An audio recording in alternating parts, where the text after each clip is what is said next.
We never set out to write a children's book story, but after having kids, we realized that there are very few opportunities for our children to see themselves reflected in story. And I think that's a common story for a lot of people of color in general. And so finding those resources was like, we had to really search. And when we did find stories of Indigenous children, it was like a small basket, and then an even smaller basket of Wabanaki children. And so, yeah, that became very important to us. The First Blade of Sweetgrass is Gabriel Frey and Suzanne Greenlaw's first children's book. It's the story of my mother taking our daughter out to harvest sweetgrass for the first time.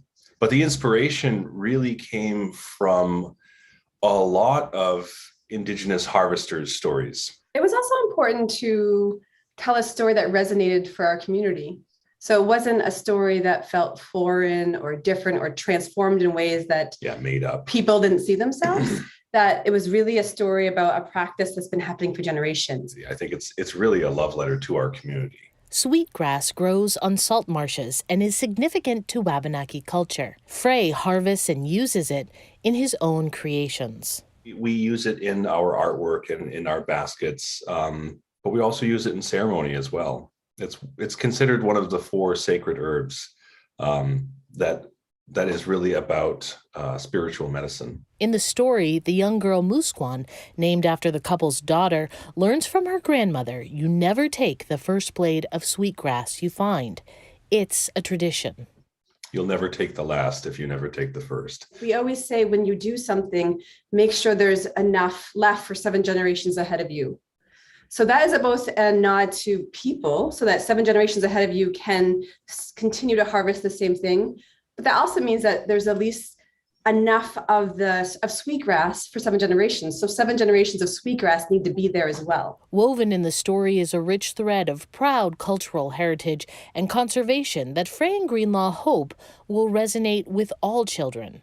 I mean, I think that our culture has a tendency to place other cultures either in a different time or a different place. So we intentionally made this story today. She's going to the salt marsh in the truck. It's not like they're taking a pony down there. It's not in some distant past. We as Wabanaki people live here today, and we're part of everyone's community, right? Today's society is so much about othering everyone.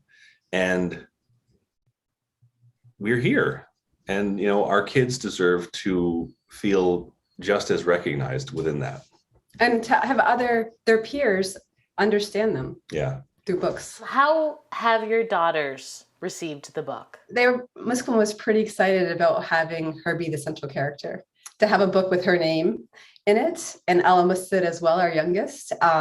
So we live in Orono, and Musquin goes to Asa Adams, and they're working hard to incorporate more Wabanaki studies in each grade, and so they get a book for each grade.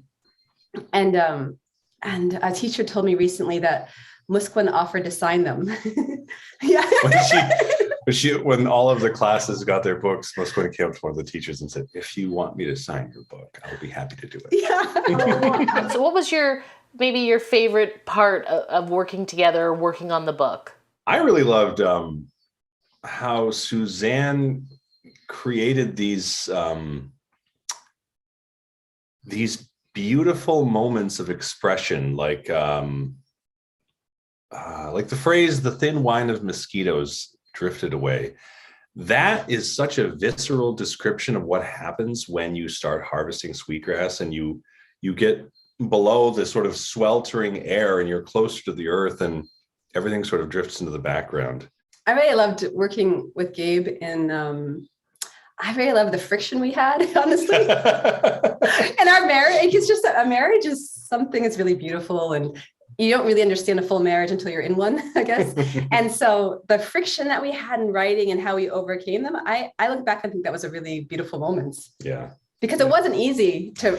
Yeah. We would definitely bump heads. And I mean, sometimes it was over saying the same thing, but in a different way.